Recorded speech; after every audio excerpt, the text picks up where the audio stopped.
লেখিকা দেবযানী করের বৃদ্ধাশ্রমের সাথী। বৃদ্ধাশ্রমে বসে আছেন সুচরিতা দেবী। ওই একই ঘরে পাশের বেডটি বন্দনা দেবীর। বন্দনা দেবী চেয়ে থাকেন করুণ নয়নে সুচরিতা দেবীর দিকে। যখন তার মেয়ে কেয়া এসে অনেকক্ষণ ধরে তার মায়ের সাথে বসে কথা বলে, গল্প করে, মায়ের সামান্য শরীর খারাপ শুনলেই ডাক্তার ডেকে চেক আপ করিয়ে সব খবরাখবর নেয়, নিজের এত ব্যস্ততার মধ্যেও এক বড় দীর্ঘশ্বাস ফেলে বলেন বন্দনা দেবী সুচরিতা দেবীর দিকে চেয়ে, আপনি সত্যি একজন সৌভাগ্যবতী মা, বুঝলেন তো? আপনার মেয়ে এত ব্যস্ততার মধ্যেও রোজ এসে একবার করে আপনাকে দেখে যায়, আপনার সাথে বসে কত গল্প করে, কত খেয়াল রাখে আপনার। আর আমার দুটো ছেলে আর 2 মেয়ে সবই দূরে দূরে চলে গেছে তাদের কাজের খাতিরে, পরিবার সহ। কারোরই পয়সার কোনো অভাব নেই, জানেন তো। তবুও এই বয়সে কেউ আর আমার দায়িত্ব নিতে চাইল না। কর্তা যতদিন বেঁচে ছিল ভালোই চলছিল, ঈশ্বরের কৃপায় টাকা পয়সারও অভাব ছিল না কোনো। কিন্তু হঠাৎ করেই উনি এক ম্যাসিভ হার্ট অ্যাটাকে চলে গেলেন, আর আমিও বড় একা হয়ে পড়লাম। তারপর থেকে কেউ আর আমার দায়িত্ব নিতে চাইল না। একটু থেমে কাপড়ের আঁচল টেনে নিয়ে গড়িয়ে পড়া চোখের জল মুছতে মুছতে উনি বললেন, কি কপাল আমার! ওদের বাবার কাজ মিটতে না মিটতেই সকলে মিলে আলাপ আলোচনা করে নিয়ে ওর বাবার নামের অত বড় বাড়িটা বিক্রি করে দিল, বুঝলেন? আমাকে নানাভাবে বুঝিয়ে শুনিয়ে সাইন করিয়ে নিয়ে। তারপর চমকে উঠলেন সুচরিতা দেবী। তারপর আর কি, বাদবাকি টাকা পয়সা যতটুকু উনি আমার নামে ব্যাংকে ফিক্সড ডিপোজিট করে রেখে দিয়ে গিয়েছিলেন, সেটাও আমাকে দিয়ে সাইন করিয়ে নিয়ে সেখান থেকে কিছু টাকা দিয়ে এই বৃদ্ধাশ্রমে এনে তুলে দিয়ে চলে গেল ওরা সব। এখন আমার এই সামান্য পেনশনটুকুই ভরসা। সুচরিতা দেবী ছলছল চোখে সান্ত্বনা দিয়ে উঠলেন, কি আর করবেন, এটা তো আজকাল বেশিরভাগ ঘরে ঘরেই ঘটে চলেছে। তাও তো আমরা লাকি যে আমাদের কথা ভেবে আজকের দিনে এই বৃদ্ধাশ্রমগুলো আমাদের মাথার ওপরে একটা ছাদ হয়ে দাঁড়িয়েছে। বন্দনা দেবী আবারও করুণ মুখে বলে চললেন, প্রতি বছর সময় করে ওরা কেউ না কেউ কলকাতায় এসে আমার সাথে দেখা করে যাবে বলে কথা দিয়ে গিয়েছিল, কিন্তু 3 বছর হতে চলল, আজও কারোর দেখা নেই। এই মাঝে মধ্যে ফোন করে আমার খবর নেয় ওরা, আর ওদের ব্যস্ততার কথাই শোনায় শুধু। সুচরিতা বলে উঠল আবেগের সুরে, তাতে কি, আপনাকে আমার মেয়ে দেখবে, ও তো আপনার মেয়েরই মতো। কেয়া অতি সাধারণ ঘরের মেয়ে, 2 দাদা আর তারপরেই ছিল সে। বিয়ে পাশ করতে না করতে বাবা মা বিয়ে দিয়ে দিয়েছিল তাকে রেল কোম্পানিতে চাকরি করা এক পাত্রের সাথে। স্বামী অরিন্দম সরকার ছাড়াও শ্বশুর বাড়িতে তার শ্বশুর শাশুড়ি আর 2 দেওরও রয়েছে। বাকি 2 ননদেরও বিয়ে হয়ে গেছে। বাড়ির বড় বউ হিসেবে বিয়ের পর থেকে রান্না বান্না, জামা কাপড় কাচা ধোয়া থেকে শুরু করে শ্বশুর বাড়ির দেখাশোনা সবকিছু তাকেই একা হাতে করে যেতে হতো। ঠিকে কাজের লোক একটা নামে মাত্রই ছিল, 2 বাসর মাজা আর ঘর ঝাড়পোছ করা ছাড়া তার আর কোনো কাজই ছিল না। তাও অর্ধেক দিন আসতো না সে।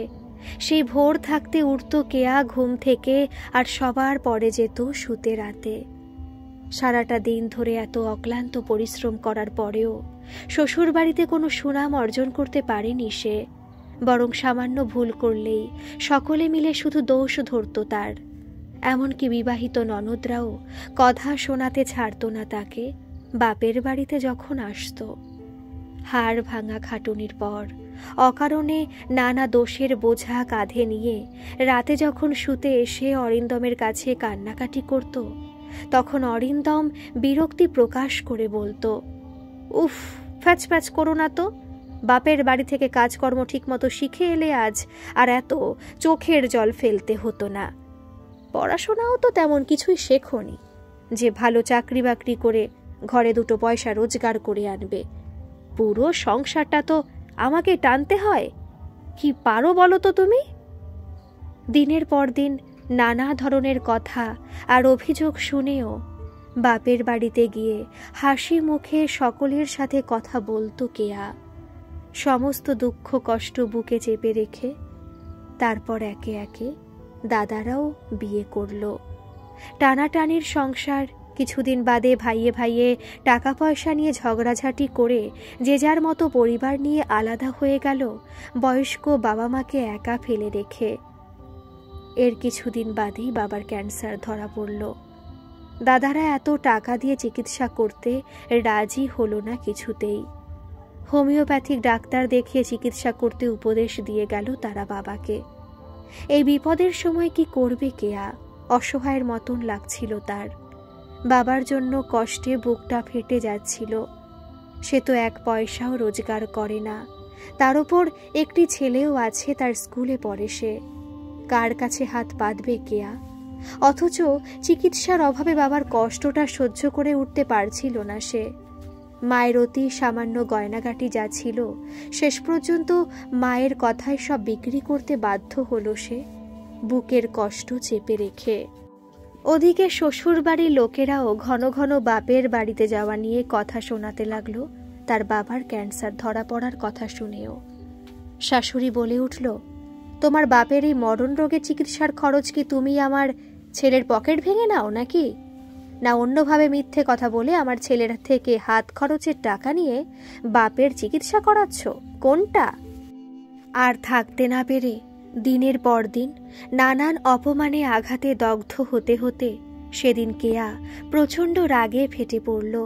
ফোঁস করে উঠল সকলের সামনেই হঠাৎ করে, শুনুন, আমি মরে যাব তবুও আপনাদের ছেলের থেকে এক পয়সাও নেব না। এবাড়ির বউ হয়ে এসেছি বলে কি আমার কোনো মান সম্মান নেই? আর টাকার খোঁটা দিয়ে কথা বলছেন তো দুবেলা খাওয়াচ্ছেন পড়াচ্ছেন বলে, তার বদলে তো একটা কাজের লোকের মতন আমাকে দিয়ে দুবেলা সাংঘাতিকভাবে খাটিয়েও নিচ্ছেন। তাতেও কি আপনাদের মন ভরছে না? ঘরের বউয়ের সাথে আপনারা প্রত্যেকে যে ধরনের ব্যবহার করেন, নানা ধরনের অপমানজনক কথা বলেন বাপ মা তুলে, তাতে মনে তো হয় না আমি এ বাড়ির একজন বউ। অনেকদিন সহ্য করেছি মুখ বুঝে, কিন্তু আর নয়। ঠিক আছে, আপনাদের যেভাবে মন ভরে আজ থেকে সেই চেষ্টা করুন আপনারা। আমার বাবা মা এখনো মরে যায়নি, আমি আজ থেকে সেখানেই থাকবো, আর আমার খাওয়া পড়ার দায়িত্ব আমি নিজেই জোগাড় করে নিয়ে বাবা মায়ের পাশে দাঁড়াবো।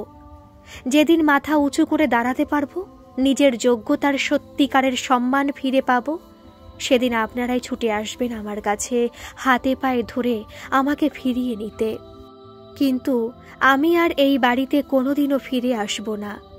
আপনার ছেলেকে বলবেন সাহস থাকলে যেন ডিভোর্স পেপারটা পাঠিয়ে দেয়, আমি তাতে সাথে সাথে সাইন করে পাঠিয়ে দেব। কথাটা মিলিয়ে নেবেন। এক নাগারে দুহাত নেড়ে অতি স্পষ্টভাবে জোরের সহিত কথাগুলো বলে নিয়ে তারপর আর এক মিনিটও সেখানে দাঁড়িয়ে থাকেনি কেয়া। নিজের ঘরে গিয়ে চটপট তার নিজের কিছু জামাকাপড় গুছিয়ে নিয়ে একটা ট্যাক্সি ডেকে চিরকালের জন্য বাড়ি ছেড়ে চলে এলো সে। শ্বশুর বাড়ির সব লোকজন চোখ কপালে তুলে হা করে চেয়েছিল সেদিন কেয়ার দিকে। এরকম রণচণ্ডীর মতো অগ্নিমূর্তি তো তার এর আগে ওরা কখনো দেখেনি। অনেকদিন ধরে ভাবছিল কেয়া কিছু একটা করে তাকে পয়সা রোজগার করতেই হবে। হঠাৎই মনে হলো সে তো ভালো সেলাই জানে। সেলাইয়ের প্রতি তার ছোট থেকে খুব ইন্টারেস্ট ছিল। ছোট থাকতে মায়ের কাছ থেকে অনেক ধরনের সেলাইও সে শিখেছিল। মা খুব ভালো সেলাই জানত। নানান ধরনের সুতো দিয়ে হাতের কাজ, এমব্রয়ডারি, কাঁথা স্টিচের কাজ, তাছাড়াও ভারতীয় পৌরাণিক গল্পকে কেন্দ্র করে নানান ধরনের নকশা, নমুনা এবং অদ্ভুত সুন্দর জড়িবুটির কাজও মা জানত। এখনো তো বাজারেও এসব খুব চলছে, একবার চেষ্টা করে দেখি না। মনের সাহস নিয়ে কেয়া নিজের যতটুকু সামান্য গয়নাগাটি ছিল সব বিক্রি করে সেলাইয়ের সমস্ত রকম সরঞ্জাম ও তার সাথে বিভিন্ন রঙের প্লেন শাড়ি পাঞ্জাবি ও 2-1টা বেড কভার আর টেবিল ক্লথের কাপড় কিনে নিয়ে তার ওপরে নানা ধরনের এমব্রয়ডারি ও নকশা নমুনার কাজ করতে শুরু করে দিল জোর কদমে, বাবা মায়ের আশীর্বাদ নিয়ে। একের পর এক ফুটিয়ে তুলতে লাগলো কেয়া বাঙালির হস্তশিল্পের প্রতিভা বাংলার অতি পরিচিত পোশাক ও অন্যান্য কাপড়ের মধ্যে দিয়ে। প্রথমে পাড়া প্রতিবেশী ও তারপর ছোটখাটো দোকানে কথা বলে এইসব নানা ধরনের শাড়ি ও পাঞ্জাবি একটু একটু করে সাপ্লাই করতে শুরু করলো সে। একে একে তার নাম ও খ্যাতি চারিদিকে ছড়িয়ে পড়ল। কাজের এত চাপে পড়ে 2-4 জন মেয়েকেও সাথে নিয়ে কাজ করতে শুরু করে দিল সে। এত সবের মধ্যেও মাঝে মাঝে তার প্রাণটা নিজের ছেলের জন্য দুমড়ে মুচড়ে উঠত। তাই লুকিয়ে চুরিয়ে লাঞ্চ টাইমে স্কুলে গিয়ে প্রায় ছেলের সাথে দেখা করে আসতো সে। সাথে নিজের হাতে বানানো পিকলু যা যা খেতে ভালোবাসে বানিয়ে নিয়ে যেত। বছর ঘুরে চলল, কেয়ার এই ব্যবসাও একটু একটু করে জমে উঠতেই হঠাৎ করে শাড়ি জামাকাপড়ের এক নামি দামি ব্যবসায়ীর নজরে পড়ল সে। তার এত সুন্দর হাতের কাজ আর নানান ধরনের নকশা নমুনা বিভিন্ন ধরনের কাপড়ের ওপরে দেখে সেই ব্যবসায়ী কেয়াকে ডেকে এক বড় কাজের অফার দিল এবং তার সাথে বিশাল অঙ্কের টাকাও অফার করল। তারপর থেকে ধীরে ধীরে বিদেশের সাথে ইম্পোর্ট এক্সপোর্টের ব্যবসা শুরু করে দিল কেয়া। ওই ব্যবসায়ীর সাথে যুক্ত হয়ে রমরমা হয়ে ফুলে পেঁপে উঠল তার ব্যবসা চারিদিকে। একদিকে বড় ডাক্তার দেখিয়ে বাবার চিকিৎসার খরচ, আর অন্যদিকে ভালোভাবে সংসারের খরচ চালিয়ে বাবা মায়ের সাথে একসাথে থেকে হেসে খেলে চলতে লাগলো কেয়া।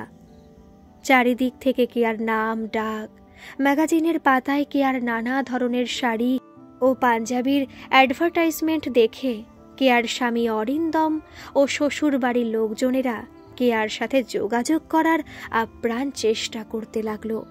কিন্তু কেয়াকে আর পেল না। কেয়া তার আগের ফোন নাম্বার পাল্টে ফেলে নতুন ফোন নাম্বার নিয়েছে। বাধ্য হয়ে তারা কেয়ার বাপের বাড়িতে এসে হানা দেয়। হাতে পায়ে ধরে কেয়াকে ফিরিয়ে নিয়ে যেতে আসে তার শ্বশুর বাড়িতে তারা, কিন্তু কেয়া একে একে তাদের ফিরিয়ে দেয়। বাবার বাড়িটা ভেঙে সে জমির ওপরে নতুন করে দোতলা বড় বাড়ি করে সে।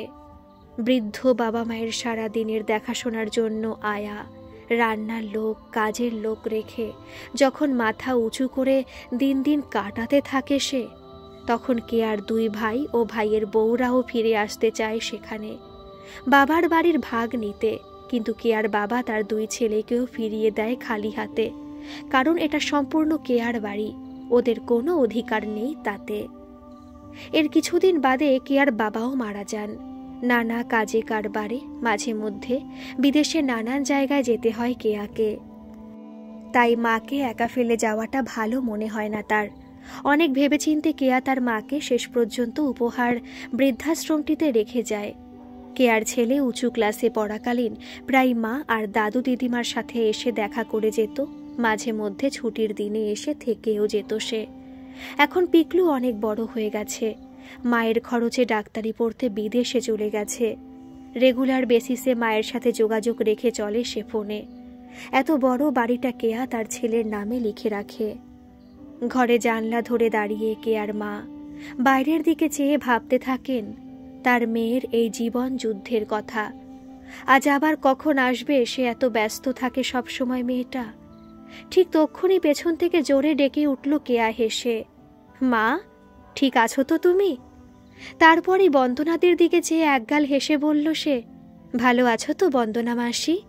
প্রতি বছরে বৃদ্ধাশ্রমটিতে এক বিরাট অঙ্কের টাকা ডোনেশন করে সে, আর তার নিজের হাতের কাজ করা শাড়ি হাতে তুলে দেয় এই বৃদ্ধাশ্রমের প্রতিটি মহিলাকে।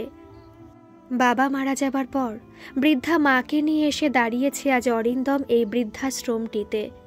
মাকে এখানে রাখার মতো এত টাকা দেওয়ার ক্ষমতা ছিল না তার।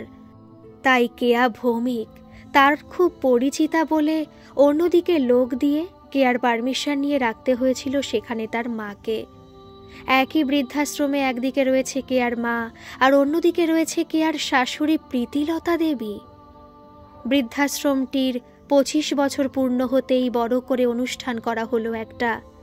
সেখানে কেয়া ভৌমিককে মালা পরিয়ে সম্বর্ধনা জানানো হলো।